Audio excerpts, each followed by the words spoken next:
out here in front of the Hobbit House this morning talking. We're in Santa Fe. Kabee and I have been together for 2 days, and we're going to do a little recap because we've had lots of adventures in towns in Santa Fe. Yeah. Since I picked you up. Yes. Okay, first question. We have been, in order to be healthy on the road, Right. meditating every morning, stretching every morning, doing a journal every morning. Our prompt today, her prompt she gave me was stretching, and my prompt was quicksand. And I thought they complement each other really well for my journaling purposes. You would never know stretching and quicksand had so much in common.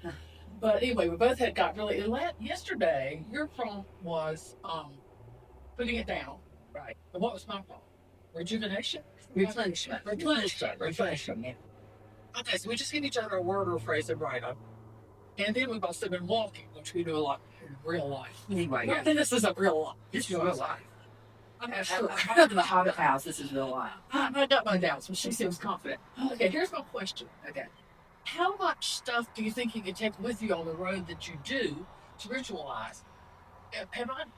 Are 4 things too many? Have I gone overdosed on the woo-woo? And it's time to say whoa to the woo-woo.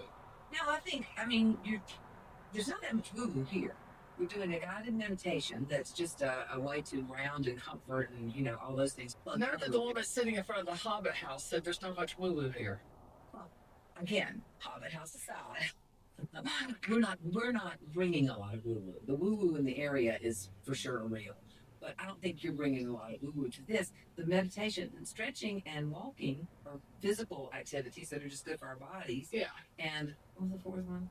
Journaling, right. That's not that woo-woo either. I think sometimes journaling feels woo-woo to me, and sometimes it's more like a brain dump where I can just get stuff out that's kind of nagging at me, and then I can enjoy my day better. Yeah. So it doesn't have to be woo-woo. I think that's the Julian Cameron artist way theory. Yeah, just snuff it out. And I think that it's as woo-woo as you make it. I agree. I completely agree. Okay. Now, yesterday we did 4 pretty epic stops. Okay. Yeah. This Kabee what surprised her the most. And really different stops like food. Really different. We're just giving you the greatest hits. Okay, we woke up in the Mabel Dodge Luhan House. The Mabel Dodge Luhan House was phenomenal to me. That's one of my favorite things that I've found in years that you've introduced me to. I didn't find it on my own. And the thing is, I've been on this trip trying to rotate, stopping at neat, cool, historic places or places with a lot of personality like this, and interspersing that with the completely predictable, like a Hampton Inn or well, no, I mean, sometimes you just want to pull off the interstate and know what you're getting, right.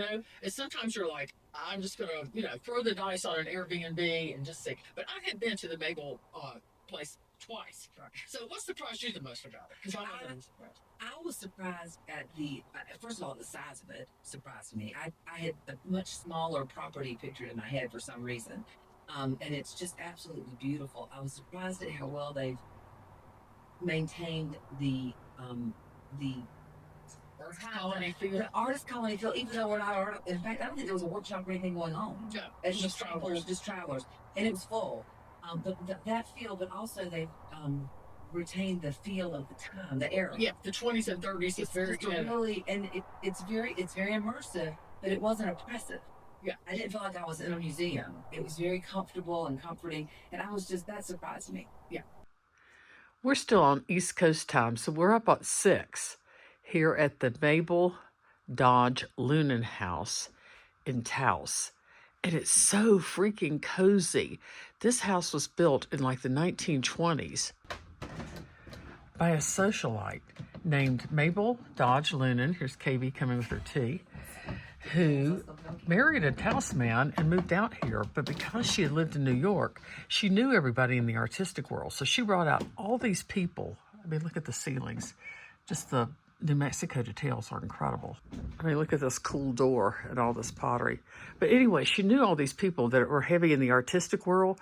So people like Willie Cather, D.H. Lawrence, and Frida came out here. Ansel Adams was a frequent guest of hers.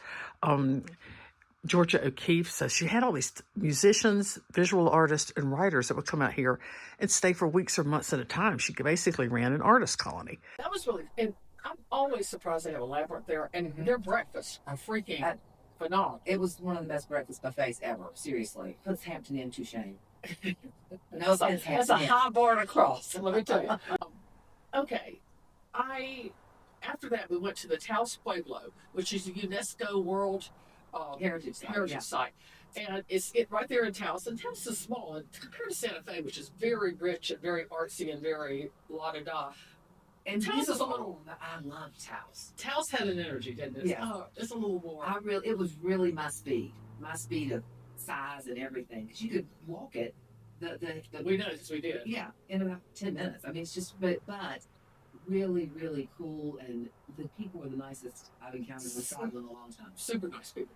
But we went to the Taos Pueblo, and what was the most surprising thing to you about that? Okay, again, it was huge. It was much larger than I anticipated, but only 80 people still live there. So that was surprising in two ways. It was surprising to me that anybody still lived there. What was the most surprising thing to me? This place has been occupied by humans for 1,000 years. 1,000 and 80 years. people still live in the Pueblo. The structures themselves have been there for 1,000 years. Yeah. And that surprised me. Yeah.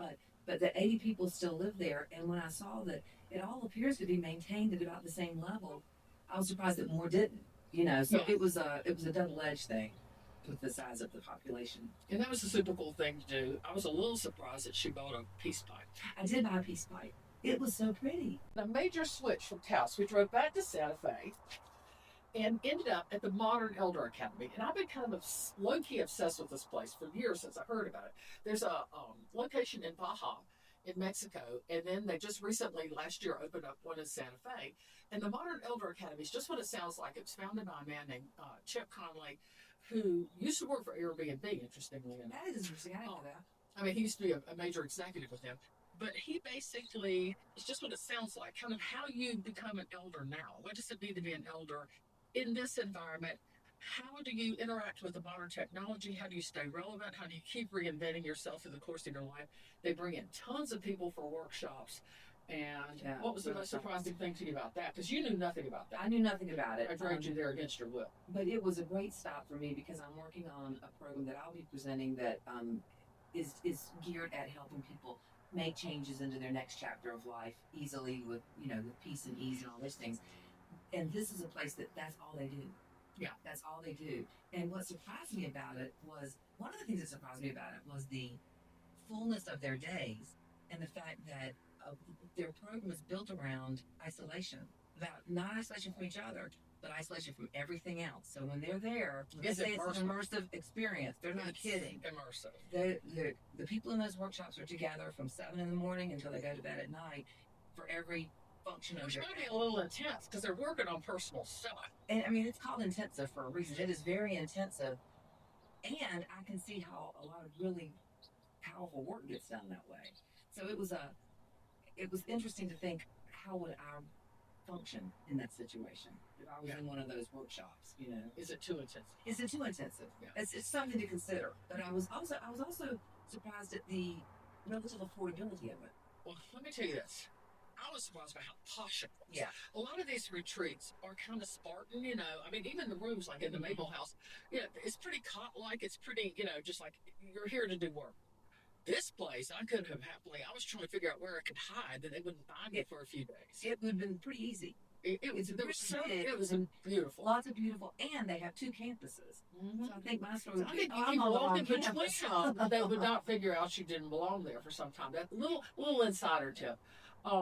And I thought that was, the poshness of it was a big surprise to me. I had put a link to both the Modern Elder Academy and the Mabel Dodge Luhan House in the notes. So if you're interested in more about either one of them, highly recommend both, wouldn't you say? Yes, I absolutely would. For 2 different reasons, but absolutely would. For 2 different ends of the spectrum. The other thing I will say that surprised me at the MEA was that their hot tub is a boat in a lake. And I thought They said there was a boat. I thought he said there was a boat in the hot tub, which I thought sounded not restful. No, they said they attached a motor boat. I thought they had attached a boat motor to the hot tub, which I figured would spin you right out. But turns out it is a boat that is a hot tub. To a hot tub. So anyway, it's very not to be taught. We came here. We came here to the Hobbit House. And you know this place. I did. It's an Airbnb right outside of Santa Fe, like 5 minutes outside of Santa Fe. So it's Santa Fe for all intents and purposes. They have rescue llamas here on their property, which I think is pretty cool. The Hobbit House is basically just for fun. We're staying right across the courtyard and pretty normal Airbnb. But the Hobbit House is so cool. And I was surprised. What surprised me about the Hobbit House, because I'd seen pictures. I knew it was cool and interesting and all that. It surprised me how much fun I had kind of costuming up and playing. Okay. It was like a playhouse. I'm gonna stay tuned. There's gonna be an exciting moment of Kabee actually dressed as a hobbit.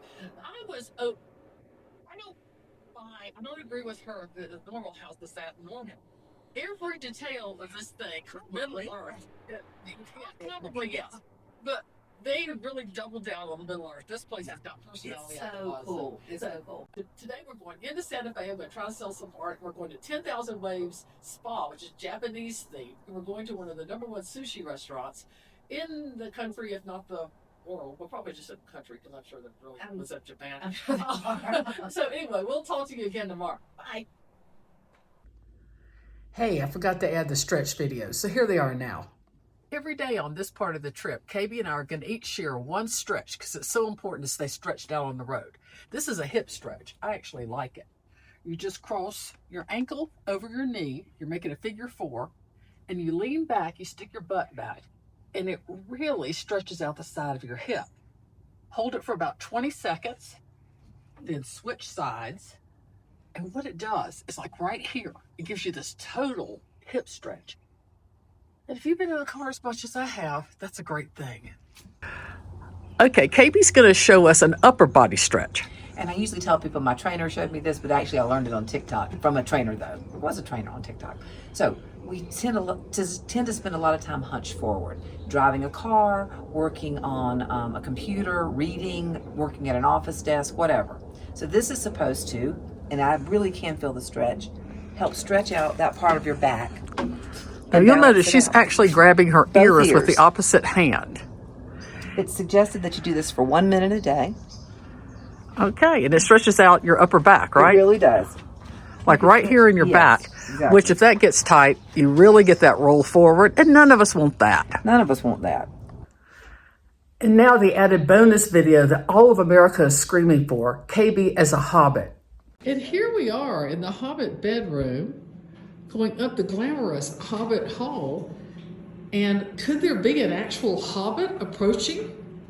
I don't know. It is. It's an honest to God Hobbit with a stick. She approacheth.